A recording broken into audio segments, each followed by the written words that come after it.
morning and welcome to Love Every Moment, coming to you today from Trois-Rivières in Quebec. We're going to start a new book, in the book of Titus today. And the first verse is so packed with stuff that I'm not going to be able to get through the whole verse. So I'm going to save the last part and add it to next week's first verse too. Let's jump in. Verse 1, or part of verse 1. Paul, a bondservant of God and an apostle of Jesus Christ for the faith of those chosen of God. We're going to stop right there. Paul calls himself a bondservant and an apostle.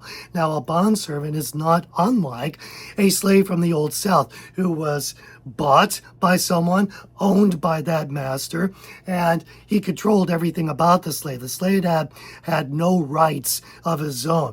Similarly, we choose to have him as our master, and he owns us. He purchased us with his blood, right?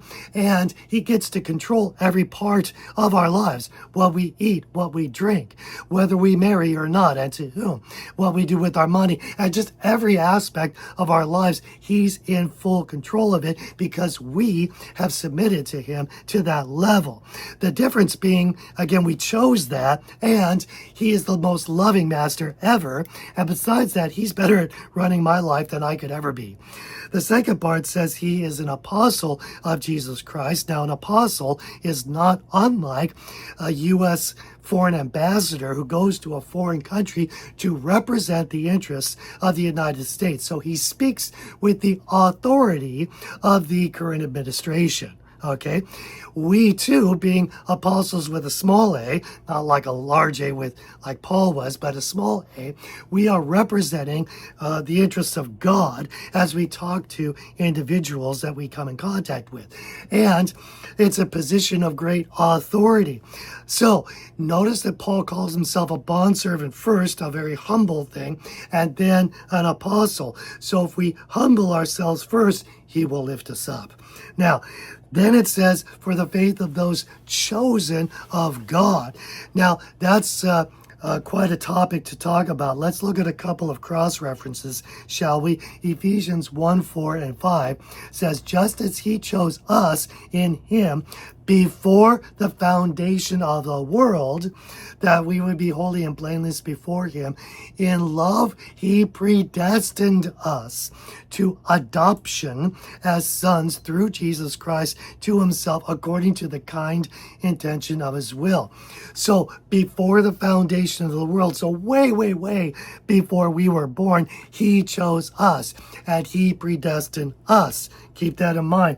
Let's look at Romans 8:29.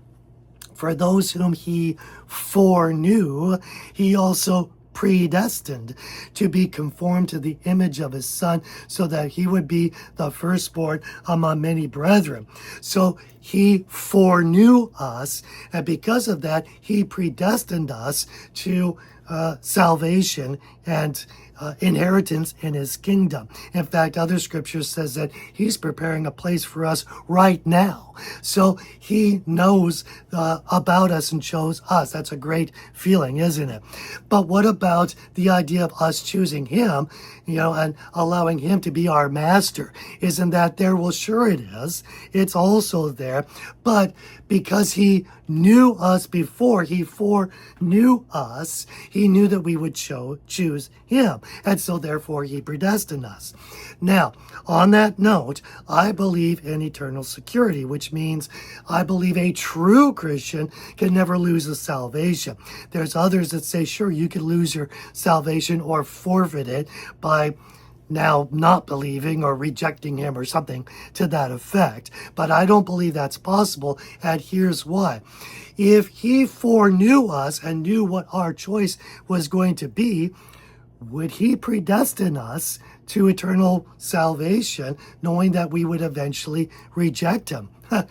I don't see how you could hold to that position. So let's rejoice in that we have made him our master out of love, because if we love every moment, we're going to love every moment. I'm your average Dutch, and I hope you have a great week.